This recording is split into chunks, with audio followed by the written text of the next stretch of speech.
Hello students, कैसे हैं आप सब लोग। एक बार फिर स्वागत है आपका Vivekananda coaching institute of paramedical science Jaipur में। तो स्टूडेंट्स, आप सब लोगों के सामने एक बहुत अच्छा टॉपिक आज लेकर आए हैं एमआरआई के लिए। और एमआरआई कैसे की जाती है और क्या एमआरआई के अंदर होता है और एमआरआई की आवश्यकता क्यों पड़ी, ये सब चीज़ें अपन डिस्कस करने वाले हैं आज के इस वीडियो में। और एमआरआई कैसे किया जाता है ये भी सीखने वाले हैं प्रैक्टिकल वीडियो के माध्यम से। तो आज का जो वीडियो है वो एमआरआई को लेकर है और प्रैक्टिकली अपन एमआरआई कैसे कर सकते हैं, ब्रेन का एग्जाम्पल लेकर अपन ने एमआरआई को समझने की कोशिश की है।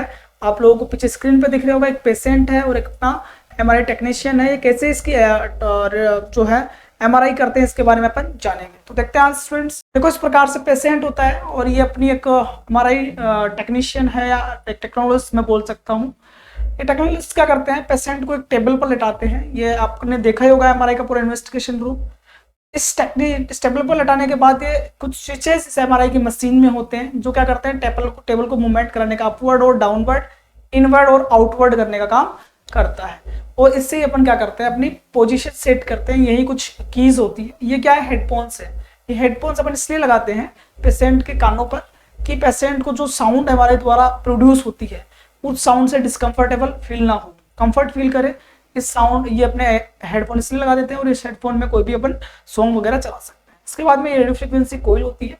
इस रेडियो फ्रीक्वेंसी कोयल को अपन पेशेंट के उस स्थान पे लगाते हैं जिस स्थान का अपन को एमआरआई करना है। फिलहाल अपन एमआरआई ब्रेन की बात कर रहे थे, तो ब्रेन की एमआरआई करने के लिए ब्रेन पे लगा देते हैं। और ब्रेन पे लगाने के बाद इसके जो कोयल के जो वायर्स होते हैं वो किससे कनेक्ट कर देंगे, अपन अपने एमआरआई मशीन से कनेक्ट कर देंगे, उस मैग्नेट से कनेक्ट कर देंगे। ठीक है। आरएफ पल्स का पता है आपको, आरएफ कोयल का पता ही है आपको। आरएफ पल्स या रेडियो फ्रीक्वेंसी वेव्स जो होती है वो पेशेंट को दी जाती है। क्यों? क्योंकि जो प्रोटॉन्स होते हैं वो एक्साइटेड स्टेट में जाए, एक्साइटेड स्टेट में जाके वापस रिलैक्स हो, इसलिए। इससे क्या करते हैं, ये बटन जो होते हैं ये क्या करते हैं, इनसे अपन जो है इस मशीन को कंट्रोल करते हैं, टेबल को कंट्रोल करते हैं। और इस बटन के माध्यम से अपन क्या करते हैं, अपनी पोजीशन सेट करते हैं। ग्लेजर बीम आप लोगों को दिख रही होगी, बिल्कुल ग्लेबिला पर लगाई गई है। ये ग्लेबिला जो है यही ब्रेन की एमआरआई करने के लिए एक पोजीशन होती है, सेंटर रे जिस पे दी जाती है उसको अपन सेंटर लेजर बीम बोलते हैं। ये बिल्कुल ग्लेबिला पे दी जाएगी। ग्लेबिला जो है वही अपना सेंटर होता है, वहीं से अपन को ब्रेन की इमेजिंग एमआरआई के अंदर मिलती है। इस प्रकार से पेशेंट को अपन लगा देते हैं और पेशेंट को एक अलार्म भी हाथ में दे देते हैं।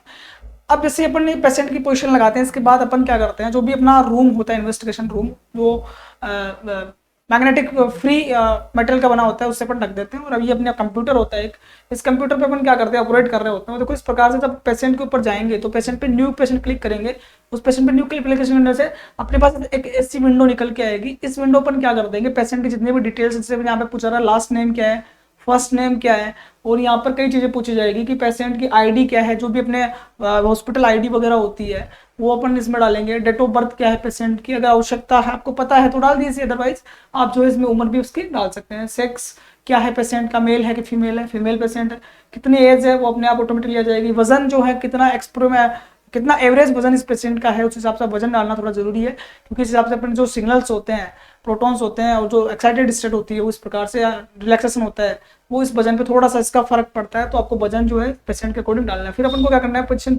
पेशेंट की जो पोजीशन है वो कैसे करेंगे, हेड पहले अपन अंदर की तरफ देंगे और एडमिशन कर देंगे। इसके बाद में अपन क्लिक करेंगे तो अपने पास देखो इस प्रकार से सीक्वेंसेस आ जाएंगे और 3 विंडो अपने पास खुल जाएगी। 1 2 3 विंडो खुल गई। ये सीक्वेंसेस हैं, इन सीक्वेंसेस को अपन क्लिक करेंगे और अपन इसको जैसे रन करेंगे, यहाँ से रन करने की कोशिश करेंगे तो आप लोगों को दिखेगा कुछ आगे, ये दिखेगा तो आपको लोगों को ये अपने पास एक विंडो आएगी वार्निंग, उसको कंटिन्यू करना है। ये सारे सीक्वेंस जो है यहाँ पर आ चुके हैं और अपनी एमआरआई करने के लिए अपन रेडी हो चुके हैं। अपने पास पहला सीक्वेंस होता है लोकलाइजर का। ठीक है, कोई भी एमआरआई करते हैं उसमें सबसे पहले आता है लोकलाइजर। इस लोकलाइजर को जैसे प्रेस करेंगे, 2 बार प्रेस करेंगे, या फिर यहाँ पे एक विंडो है, इस विंडो को अपन प्रेस करेंगे, जैसे कि अपन को यहाँ दिख रहा होगा, प्रेस करेंगे तो अपने पास देखो इस प्रकार से लोकलाइजर जो है आ जाएंगे। ठीक है, 3 प्रकार की प्लेन एमआरआई की ब्रेन की निकल के आ गई। ये अपना एमआरआई का सजाइटल प्लेन है, ये कॉर्नल प्लेन और ये एक्साइटल प्लेन है। अब अपन को क्या करना है, देखो आप लोगों को दूसरा सिग्नल दिख रहा होगा T2 ब्लैक TRA। ठीक है, अब यहाँ पर अपन को क्या करनी है, ये प्लानिंग करनी है। ये प्लानिंग करने के लिए अपने पास इस प्रकार से विंडो, इस पर क्लिक करेंगे तो इस प्रकार की विंडो अपने पास ऑटोमेटिकली खुल जाएगी। यहाँ पे अपने पैरामीटर्स जो होते हैं कि TE कितना डालना है, आपका FOV कितना है, TR कितना है, ये सब चीजें आप लोगों ने एमआरआई की फिजिक्स में पढ़ी होंगी तो आप लोगों को बहुत अच्छे से पता होगा। और ये क्या करते हैं, अपन इस प्रकार से पेशेंट की जो ब्रेन की पोजीशन होती है, इस प्रकार से अपन को मान लो कि एक्सेल की इमेजिंग चाहिए तो अपन क्या करते हैं, सजाइटल और कोरोनल पर जो है, सजाइटल और कोरोनल पर ब्रेन की जो भी प्लानिंग करनी होती है कि कहाँ से कहाँ तक अपन को इमेज चाहिए, कैसी अपन को इमेज चाहिए, सेंटर कहाँ पे रखना है, वो सारी चीज़ें अपन इसके द्वारा करते हैं। मान लो कि अपन को इमेज कर्नल की चाहिए तो अपन सजाइटल और एक्सेल पे प्लानिंग करेंगे। ये सारा अपन प्लान क्या करते हैं, सेट करते हैं। उस प्रकार से अपनी विंडो होती है, को पहले एग्जाम होता है, कोई भी अगर को फिल्म देखनी है, व्यूइंग करनी है, कोई भी देखना है अपन को, एक्सेल देखना है, सजाइटल देखना है, जो अपन को इमेज मिलती है वो देखनी है तो व्यूइंग में जाएंगे।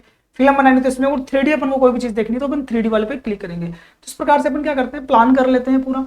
ठीक है, इसके बाद में अपने पास और भी सीक्वेंस होते हैं, जैसे 7-8 सीक्वेंस होते हैं। अपन ब्रेन की बात करें तो ब्रेन में लगभग 7 या 8 सीक्वेंस लिए जाते हैं, और इसमें आप लोगों को सीक्वेंस लेने के बाद ये अलग अलग प्रकार की आपको प्लानिंग करनी होती है। इसके लिए आपको प्रैक्टिकल की बुक पढ़नी जरूरी है। और हमारा जो कोशिश रहेगी, आप हमारा अगर सब्सक्रिप्शन लेते हैं, VCIPS को खरीदते हैं, तो आपको MRI, CT स्कैन, एक्सरे और जितने भी फ्लोरोस्कोपी वगैरह जितनी भी इन्वेस्टिगेशंस हैं वो सारी सिखाई जाएगी, एक एक पार्ट की, और एक एक के बारे में बताया जाएगा कि कैसे MRI की जाती है। तो इस प्रकार से जो है प्लानिंग कर लेते हैं। प्लानिंग करने के बाद में अपन को कितनी स्लाइस यहाँ पर चाहिए होती है, वो स्लाइसेस लिख देंगे, 30 चाहिए, 10 चाहिए, 5 चाहिए, फिर कितने MM की स्लाइस चाहिए वो सारी चीजें यहाँ पर लिख देंगे। ठीक है, इसके बाद में यहाँ पर कई चीजें हैं, जैसे FOV कितना है, FOV में स्लाइस थिकनेस कितनी यहाँ पे पूछी गई है, TR कितना है, टाइम ऑफ रिपीटेशन कितना आपको करना है, रिपीट कितना करना है टाइम में। ठीक है, TE कितना है, टाइम ऑफ इको कितना है। ठीक है, तो ये चीजें सारी अपन जो है इसके अंदर कर देते हैं। इसके बाद में क्या करते हैं, इन चीजों को अप्लाई कर देते हैं।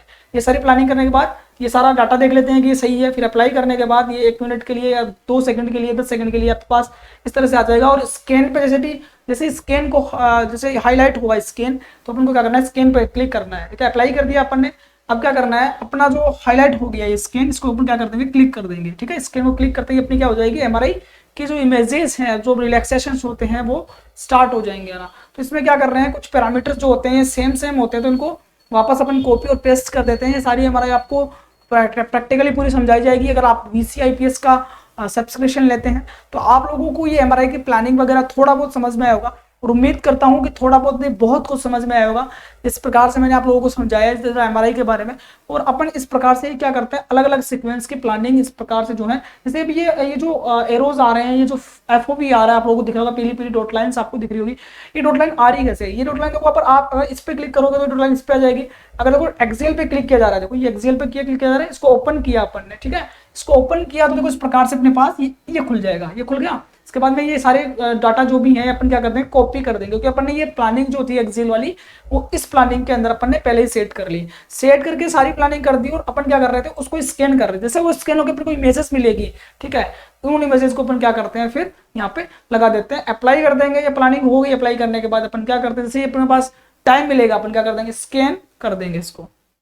इसी प्रकार से अपन सब जो भी सीक्वेंस होते हैं, 7 या 8 सीक्वेंस MRI में ब्रेन के अंदर लिए जाते हैं, वो सारे सीक्वेंस आपको लेने हैं। ठीक है, तो ये MRI की जो थोड़ा सा प्रोसेस था वो मैंने आप लोगों को समझा दिया है। अब ये जो ये आप लिखा है कोरोनल का लिया गया, तो कोरोनल का जो अपन को अगर डाटा लेने हैं, कोरोनल की इमेज अपन को प्राप्त करनी है, तो अपन किस पे करेंगे, अपन सजाइटल पे और एक्सेल पे प्लानिंग करेंगे। ठीक है, देखो इस प्रकार से आपको सजाइटल, भाई अब FOV कहाँ पर रखना है, मिड पॉइंट कहाँ पर रखना है, यहाँ पे देखो इस प्रकार से क्रशर को ले जाके, और बिल्कुल अपने जो कार्पस कैलोशियम होता है इसके मिड के अंदर अपन क्या करते हैं, अपना जो है मिड जो होता है अपने FOV का वो रख देते हैं, और उसको अच्छी तरह से क्या करते हैं, सेट कर देते हैं, जिससे अपन को इस प्रकार की कोर्नल इमेज मिलेगी। ठीक है, यहाँ पर फिर अपन जो एक्सेल को भी अपन थोड़ा सीधा कर देंगे, तो इसमें कई चीजें जो कट नहीं जाए। ठीक है, इन चीजों को सीधा कर देते हैं, थोड़ा सा इसको सीधा कर देंगे। अब देखो सीधा इस पे कोई प्लानिंग नहीं होती है, कोर्नल पे अगर जरूरत पड़ी थोड़ी सी प्लानिंग आप कर सकते हैं, लेकिन बाकी प्लानिंग किस पे होगी, एक्सेल पे और सजाइटल पे, क्योंकि अपन को इमेज किसकी चाहिए, कोर्नल की। तो जब कोर्नल की इमेज चाहिए तो अपन सजाइटल और एक्सेल पे करेंगे, अगर सजाइटल की इमेज चाहिए तो अपन एक्सेल और कोर्नल पे करेंगे, और अगर आप लोगों को इमेज चाहिए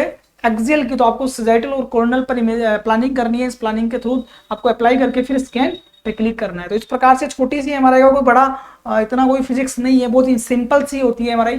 थोड़ा सा आप लोगों को थोड़ा सा दिमाग लगाने की जरूरत है, और थोड़ा सा स्टडी हार्ड वर्क करके आप क्या कर सकते हैं, MRI करना सीख सकते हैं, और बहुत आसान है MRI करना, इतना कोई हार्ड काम नहीं है।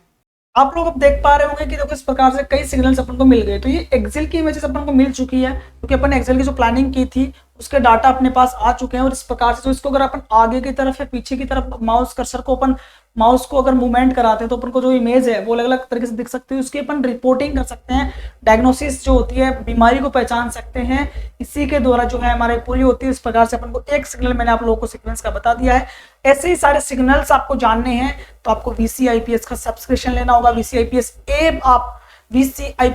ऐप आप प्ले स्टोर पर जाके इंस्टॉल कर सकते हैं, और इस ऐप के माध्यम से आप VCIPS के अंदर जो भी आपका कोर्स है उसको ओपन करेंगे और खरीदेंगे, परचेज करेंगे उस कोर्स को, तो आप ये सारी सुविधाएं जो एमआरआई करने की, fluoroscopy, X-ray, CR, DR, CT scan, CT angiography, MRI angiography, जितने भी आपके इन्वेस्टिगेशन है वो सारी इस प्रकार से समझाई जाएगी।